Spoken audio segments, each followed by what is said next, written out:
Hi hello అందరికీ. ఇవాల్టి క్లాస్లో మనం కామన్ కలెక్టర్ కాన్ఫిగరేషన్ గురించి మాట్లాడుకుందాం. పార్ట్ 4.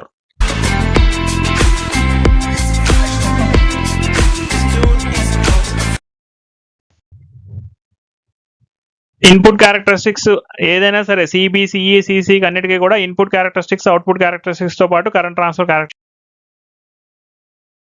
డ్రా చేస్తాం. అందులో మనకి ఏంటంటే common base, common emitter, common collector లో సిబి, సిఈ కంప్లీట్ చేసాం. ఇది కామన్ కలెక్టర్ కామన్ ట్రాన్సిస్టర్ కాబట్టి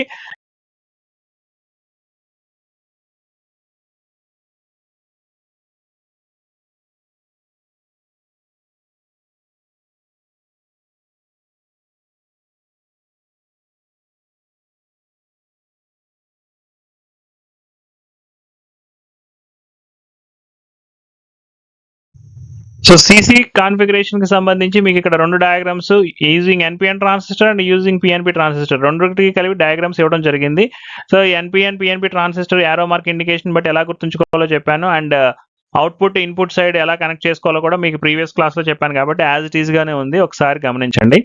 తర్వాత ఇది experimental setup for CC characteristics అనమాట. అంటే మనం ల్యాబ్ లో గనక సిసి క్యారెక్టరిస్టిక్స్ కోసం ఎక్స్పెరిమెంట్ చేయవలసి వస్తే ఇలా కనెక్ట్ చేస్తాం అనమాట.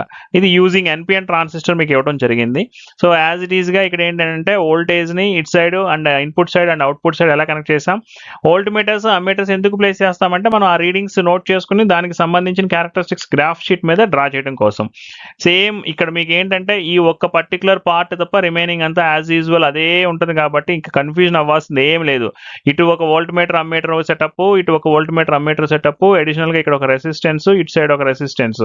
ఇదే కాన్ఫిగరేషన్స్ లో సిబి, సిఈ, సిసి కూడా మనం కనెక్ట్ చేసాం కాబట్టి ట్రాన్సిస్టర్ ని మీరు ఎలా ప్లేస్ చేశారు, common emitter, common base, common collector అనేది ఒక్కటే మీరు చూసుకుంటే చాలు, ఇంకేం అక్కర్లేదు.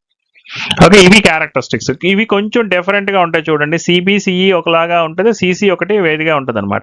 సో ఇక్కడ సిసి కాన్ఫిగరేషన్ లో తీసుకునేసరికి ఏమవుతుంది అని అంటే ఈ పర్టికులర్ వాల్యూలో VCE1 ఇక్కడ ఉంటే VCE2 ఇక్కడ ఉంది. అండ్ IB1, IB2, IB3 అనేవి చూడండి యాజ్ యూజువల్ మీకు వై యాక్సిస్ మీద ఎప్పుడు కరెంట్ ఉంటుంది గుర్తుపెట్టుకోండి, ఎక్స్ యాక్సిస్ మీద ఎప్పుడు వోల్టేజ్ ఉంటుంది.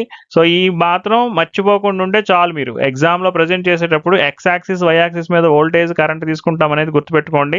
అండ్ క్యారెక్టరిస్టిక్స్ తీసుకునేటప్పుడు కూడా ఇక్కడ యాజ్ యూజువల్ గా VCE కాన్స్టెంట్ అనేది ఉంది. ఓకే, ఏమైనా డౌట్స్ ఉంటే కామెంట్ సెక్షన్ లో పోస్ట్ చేయండి. Thank you.